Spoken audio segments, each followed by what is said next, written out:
There are two people sitting at the same kitchen table in the same city, earning almost the same income. Both of them work hard. Both of them believe they are responsible with money. One of them opens their banking app on a Wednesday morning and feels fine. The other one opens the same app and feels a low, quiet dread that has become so familiar they've stopped noticing it. The difference between them has nothing to do with discipline, nothing to do with sacrifice. It has everything to do with where their money goes the moment it arrives. One of them puts money in a bank account and calls it saving. The other puts money into assets and calls it positioning. And over 15 years, those two words, saving versus positioning, produce completely different lives. Not slightly different, unrecognizably different. My name is Anderson, and what I want to walk you through today isn't a list of complicated financial instruments or strategies reserved for people who already have millions. This is about 5 specific assets that quietly separate people who build real wealth from people who stay financially stuck not because of income, but because of where they place what they earn. Let me tell you about the invisible tax.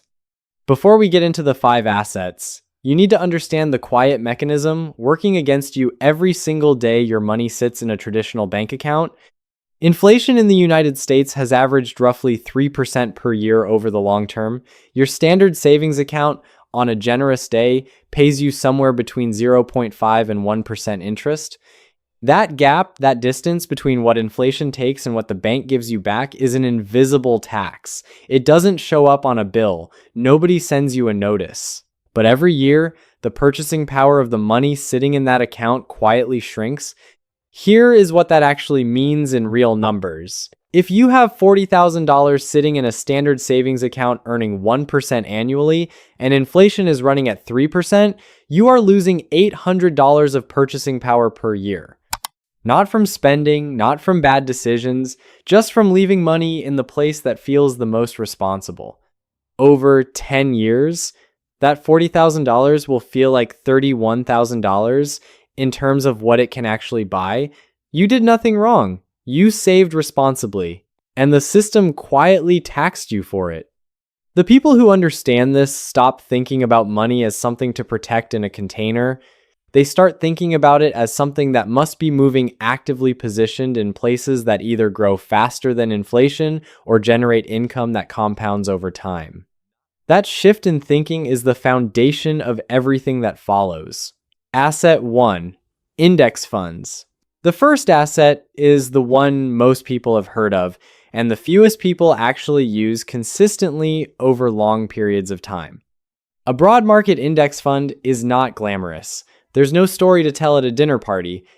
But over the last 30 years, the S&P 500, a collection of the 500 largest public companies in America, has returned an average of roughly 10% annually before inflation and approximately 7% after adjusting for inflation. That number is boring until you apply it to a real scenario. If you invested $300 per month, the cost of a modest car payment, into a low-cost index fund starting at age 25 and earned 7% annually after inflation, you would have approximately $910,000 by age 65. You contributed $144,000 of your own money.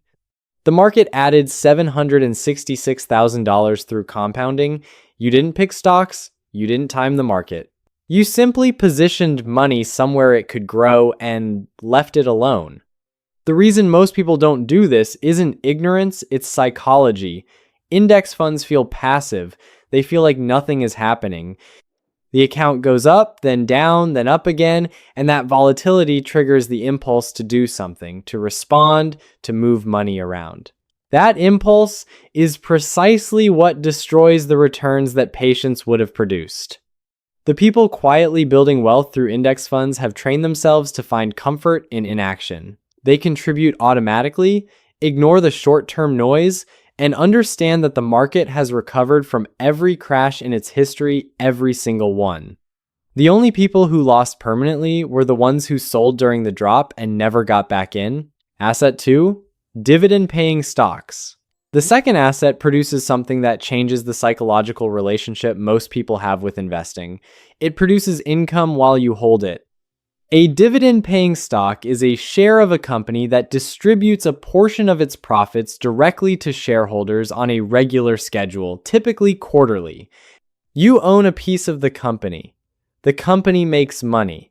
Some of that money comes to you automatically, without you selling anything. The psychological power of this is difficult to overstate. When you own an index fund, wealth is theoretical. It exists as a number on a screen that fluctuates. When you own dividend-paying stocks, wealth becomes tangible.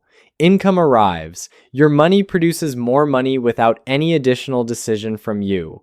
Here is what that looks like at scale. If you build a portfolio of $50,000 in diversified dividend-paying stocks with an average yield of 4%, you receive $2,000 per year in dividend income. As those companies grow and increase their dividends over time, your income grows without requiring any additional investment. A portfolio like this, held for 20 years with dividends reinvested to purchase additional shares, can produce compounding returns that rival much larger initial investments made without reinvestment. The companies that have paid and consistently increased dividends for decades tend to share specific characteristics: stable revenue, essential products or services, and disciplined management. Utilities, healthcare companies, and established consumer goods businesses appear on these lists consistently. They are not exciting businesses, but they pay you reliably. And in personal finance, reliability beats excitement in every meaningful time frame. Asset 3. Real estate investment trusts. The third asset gives you real estate exposure without requiring a down payment, a mortgage application, a landlord license, or a single midnight call about a broken water heater. A real estate investment trust, or REIT, is a company that owns income-producing properties and is legally required to distribute at least 90% of its taxable income to shareholders as dividends. You buy shares of a REIT the same way you buy shares of any stock. In return, you own a fraction of apartment buildings, commercial warehouses, medical office parks, data centers, or retail centers, depending on the REIT, and receive a portion of the rental income those properties generate. This matters for one specific reason that most people overlook. Real estate and the stock market do not always move in the same direction at the same time. Adding a REIT to a portfolio of stocks and index funds introduces a different kind of asset that behaves differently in different economic conditions. This is diversification with actual structural meaning, not just owning more stocks in different categories. REITs also provide natural inflation protection. When inflation rises, property values and rental income tend to rise alongside it.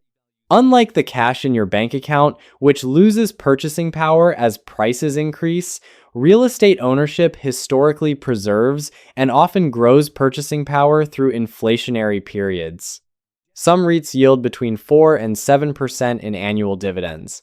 Combined with the appreciation of the underlying properties over time, the total return profile is compelling, especially for someone who wants real estate exposure without the operational complexity of direct property ownership. If this is landing for you so far, take 2 seconds and hit the like button. It genuinely helps the channel, and it lets me know which content is worth making more of. Asset 4. I-bonds and treasury securities. The fourth asset is the one that almost nobody talks about in financial YouTube videos because it is not exciting and it produces no viral moment. But it performs a function that none of the other assets perform. It stores value in a guaranteed government-backed instrument that is specifically designed to move with inflation rather than against you. Series I savings bonds, issued by the United States Treasury, are designed around this principle. Their interest rate adjusts with inflation every 6 months. During periods of high inflation, their yield rises to compensate. During low inflation periods, their yield falls. But unlike a standard savings account, they are never working against you. They are always working at least with the rate of inflation, not below it. The limitation is real. You can only purchase $10,000 per year per person. They must be held for at least 1 year, and there's a minor interest penalty for redeeming them before 5 years. But for the portion of your emergency fund or short-term savings that you want to keep genuinely safe while protecting against inflation, I-bonds occupy a specific role no other instrument fills as cleanly. Treasury bills and treasury notes, also government-backed, have provided yields that in recent years have returned 4 to 5% on short time horizons, outpacing most savings accounts significantly. These aren't wealth-building instruments in the way index funds are. They are wealth-preserving instruments. They are where you park money that you cannot afford to lose but refuse to allow inflation to quietly consume. The people who understand this use government securities as the stable foundation of their financial position, the anchor that lets them take appropriate risk in the rest of their portfolio without losing sleep about the portion they can't afford to have fluctuate. Asset 5. Yourself. But not the way people usually mean it. The fifth asset is the one that gets mentioned in every financial video and almost always gets reduced to a generic platitude about education and courses. I want to be more specific than that, because the platitude version of this advice is financially useless. Your income is a financial asset with a rate of return. Every hour you work produces a dollar amount. Skills that increase your hourly productive output, your ability to solve harder problems, manage more complex situations, produce more valuable outcomes are multipliers on that base asset. A software developer earning $70,000 who invests 18 months in developing expertise in a specialized, high-demand domain can often negotiate to $120,000 or beyond. That $50,000 increase in annual income, invested consistently in index funds over 20 years at 7%, produces approximately $2.6 million additional dollars of wealth. That is the compounding return on a skill investment. Most financial instruments cannot match it. But here is the specific, uncomfortable version of this principle that people avoid.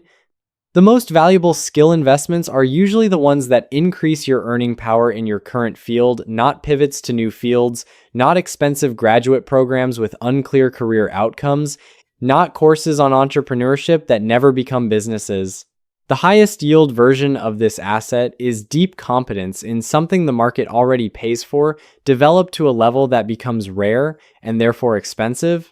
People who understand the 5 assets don't choose between them.